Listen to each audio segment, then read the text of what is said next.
हाय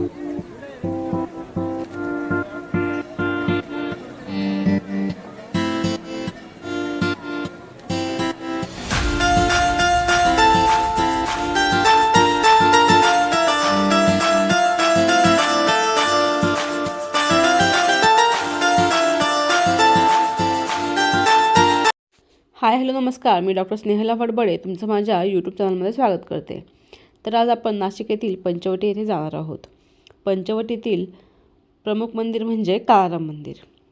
हे नाशिक येथील पंचवटीत एका काळ्या दगडात बांधलेले सुप्रसिद्ध मंदिर आहे. गोपिकाबाई पेशवे यांच्या आदेशानुसार पेशव्यांचे सरदार रंगराव ओढेकर यांनी हे मंदिर 1776 ते 1790 मध्ये बांधले. येथे सीता व लक्ष्मण यांच्याही मूर्ती आहेत. मंदिरात नियमित पूजा अर्चा होते. मंदिरावरील कोरीवकाम पाहण्यासारखे आहे. मंदिरासमोर भव्य सभामंडप आहे. मंडपात प्रवचने कीर्तने होत असतात. मंदिराची संपूर्ण बांधणी काळ्या पाषाणात असून बांधकामाची शैली नागर आहे. मंदिरातील श्रीरामाची मूर्ती ही काळ्या दगडातलीच आहे, म्हणूनच त्याला काळाराम मंदिर असे म्हणतात. राम मंदिराबाबत अशी आख्यायिका सांगितली जाते की सध्या जे येथे राम मंदिर आहे तेथे पूर्वी नागपंथीय राहत असत. काही नागपंथीयांनी साधूंना गोदावरीच्या पात्रात राम लक्ष्मण सीता यांच्या मूर्ती अंतरावर सापडल्या. जेथे राममूर्ती सापडली ते रामकुंड, लक्ष्मणाची मूर्ती सापडली ते लक्ष्मणकुंड व सीतेची मूर्ती सापडली ते सीताकुंड होय.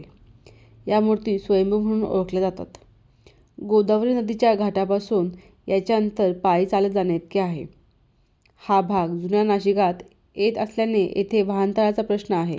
तसेच हे मंदिर भारतातील दलित चळवळीच्या इतिहासात या मंदिराने महत्त्वाची भूमिका बजावली आहे. 2 मार्च 1930 रोजी या मंदिरात दलितांना प्रवेश मिळवण्यासाठी डॉक्टर बाबासाहेब आंबेडकरांच्या नेतृत्वाखाली मंदिराबाहेर मोठे आंदोलन उभे राहिले होते. या सत्याग्रहाचे नेतृत्व दादासाहेब गायकवाड यांनी केले होते. त्याचा परिणाम म्हणून आज दलितांना मंदिरात प्रवेश करता येतो. हे मंदिर प्राचीन असून खूप सुंदर आणि पाहण्यासारखे आहे. काळाराम मंदिराला भेट दिल्याच्यानंतर आपण आता जाणार आहोत कपालेश्वर येथे. कपालेश्वर मंदिर हे रामकुंडापासून 2 मिनिटाच्या अंतरावर आहे. कपालेश्वर मंदिर हे जगातील एकमेव मंदिर आहे की या मंदिरात शंकर महादेवच्या पिंडीसमोर नंदी नाही. जगभरातील प्रत्येक मंदिरात महादेवाच्या पिंडीसमोर नंदीचे स्थान आहे. 700 वर्षाची परंपरा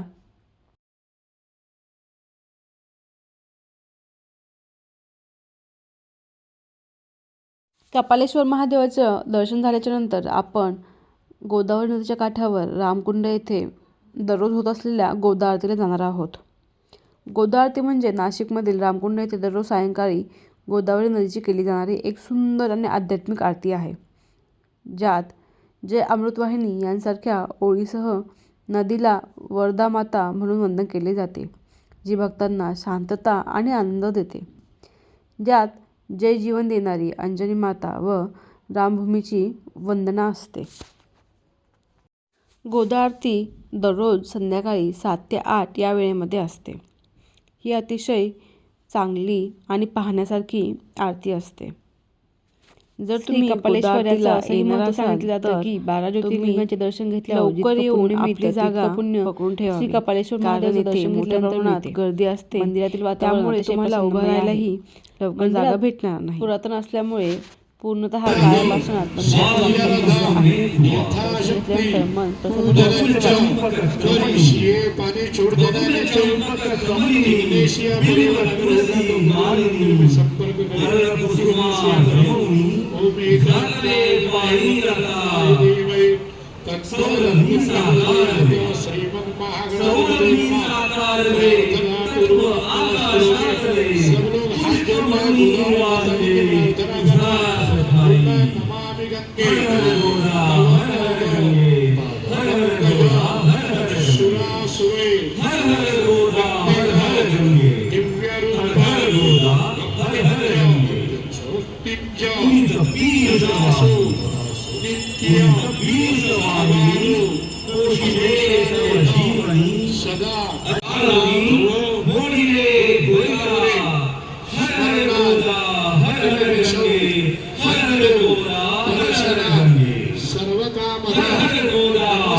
जननी जगदंपिता सकल जीवधारिणी तीर्थमे देहे तीर्थराजो अन्नपूर्णा हाथ में पानी लेना है बोलो अनेना अमृतवाहिनी आपदे जना कर्मणा भगवान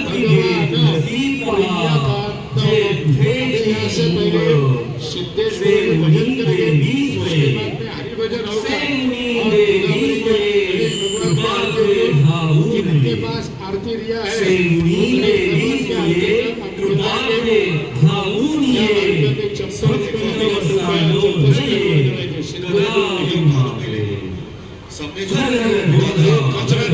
उचलायचं आपण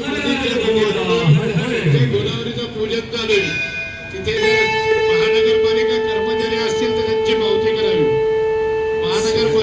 महानगरपालिका कर्मचारी जर असतील पगार घेत असतील तर ते साफसफाईच्या